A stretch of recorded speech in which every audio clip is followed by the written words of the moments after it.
Bab 3831. Jangan berharap bisa pergi. Para kultivator teriak ketakutan, tubuh mereka gemetaran. Meskipun tidak paham situasinya, tidak tahu kenapa sekelompok roh binatang yang menakutkan datang ke arah mereka. Tapi begitu mereka diserang berkali-kali oleh roh binatang ini, mereka pasti akan habis. Bagaimana bisa seperti ini? Ada juga 3 roh binatang. Mereka ini tidak akan mudah untuk menyerang, kan? Saat ini Hengki Li sudah berkeringat deras. Meski jauh, tapi kecepatan roh binatang itu benar-benar sangat cepat. Apalagi saat ini, demi menyingkirkan roh binatang yang berada di belakang, mereka masih harus terus terbang ke depan, yang sama dengan menabrak kelompok roh binatang di depan. Jika dikelilingi oleh begitu banyak roh binatang, mereka sudah menjadi isi di dalam roti, bahkan akan dihancurkan menjadi daging. Siapa yang mengundang hal-hal menakutkan ini? Jangan panik, sekarang kalian bisa mengaktifkan segel transmisi, mungkin kali ini masih bisa. Teriak Hengki Li.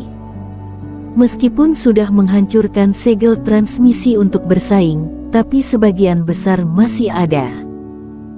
Di hadapan kejadian ini, lebih baik lari dulu. Saat ini, mereka sama sekali tidak punya waktu untuk membunuh Eric Qin.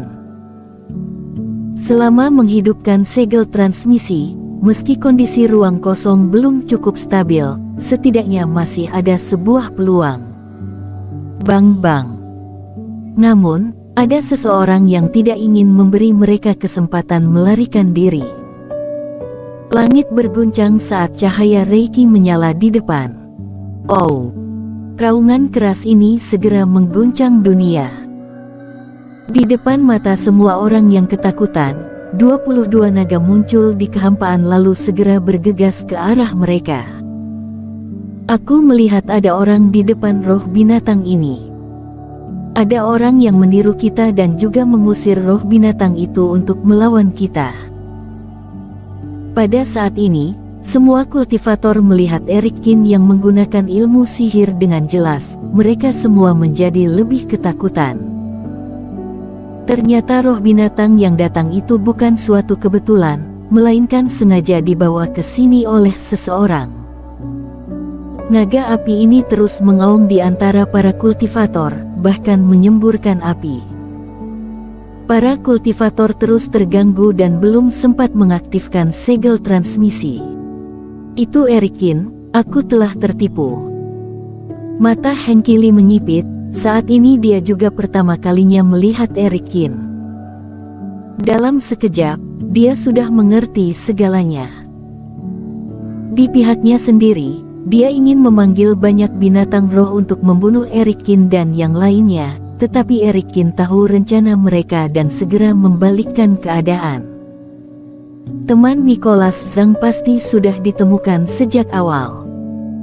Ini semua hanya karena Eric Qin ingin mengambil langkah dulu dan mendesak dirinya sendiri untuk melawan. Eric Qin, dasar bajingan. Saat memikirkan hal ini, Hengki Li marah sekali. Matanya sudah memerah dan pipinya gemetar. Dia tidak menyangka bahwa keadaan akan berubah drastis. Mereka mengirim roh binatang untuk mengepung Eric Qin, tapi hasilnya mereka sendiri yang dikepung. Kamu harus mati dulu. Saat melihat Eric Qin yang tidak lagi menyembunyikan keberadaannya, mata Hengki Li sudah penuh dengan niat membunuh.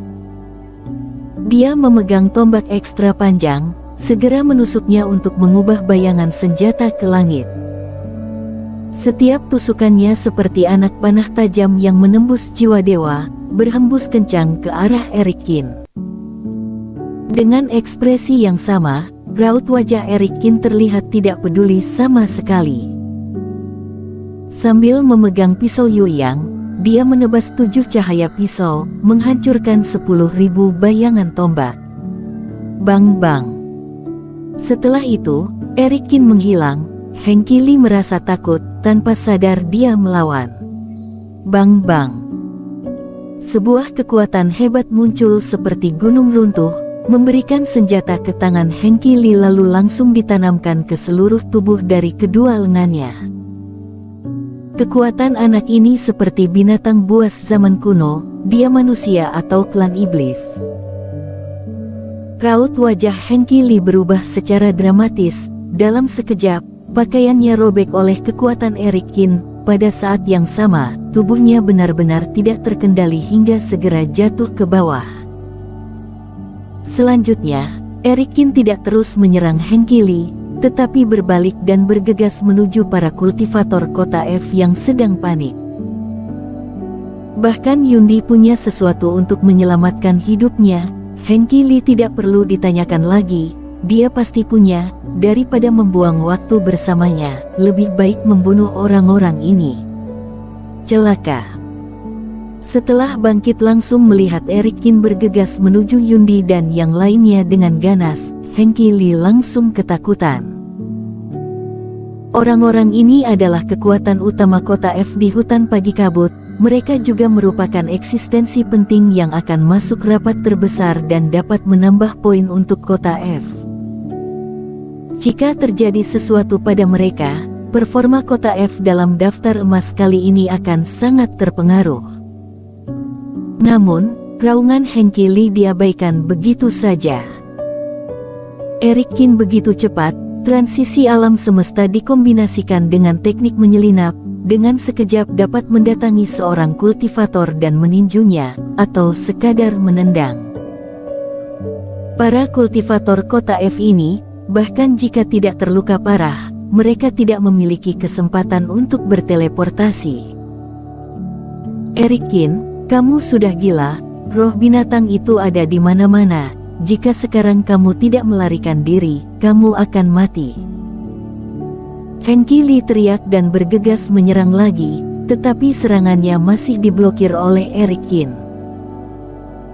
Seperti ini sudah bagus, aku akui bahwa aku seharusnya tidak menjebakmu, kita akhiri perang ini saja, semua orang harus melarikan diri.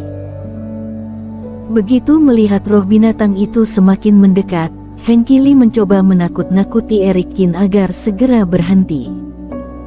Namun sebagai jawabannya, Erik Kin hanya menanggapinya dengan senyum dingin. Suara yang keras itu terus terngiang di dalam dirinya. Satu demi satu, busur cahaya biru terus menyebar di sekitar lengan Erik Kin. Beberapa saat kemudian, mata Erik Kin membiru, kilatan petir yang dahsyat segera mengelilinginya. Pada saat ini, Erik Kin sudah seperti titisan dewa guntur, dapat mengendalikan semua guntur di dunia. Ribuan penjara guntur. Dengan teriakan yang pelan, beberapa guntur berpusat pada Erik Kin, 10, 100, dan 1000 guntur terus berjatuhan, menyerang ke segala arah. Dengan serangan yang menakutkan seperti itu, bahkan kultivator yang belum pernah diserang oleh Erik Kin sebelumnya, saat ini begitu takut dan berusaha untuk menghindar. Apa kamu benar-benar ingin mati bersama? Erik Kin tidak menggunakan waktu ini untuk pergi, malah mencegah mereka melarikan diri. Mata Hengki Lee terbuka lebar, Erik Kin benar-benar gila. Lebih baik mati sendiri daripada menahan mereka. Bagaimana bisa ada pria gila seperti itu di dunia ini?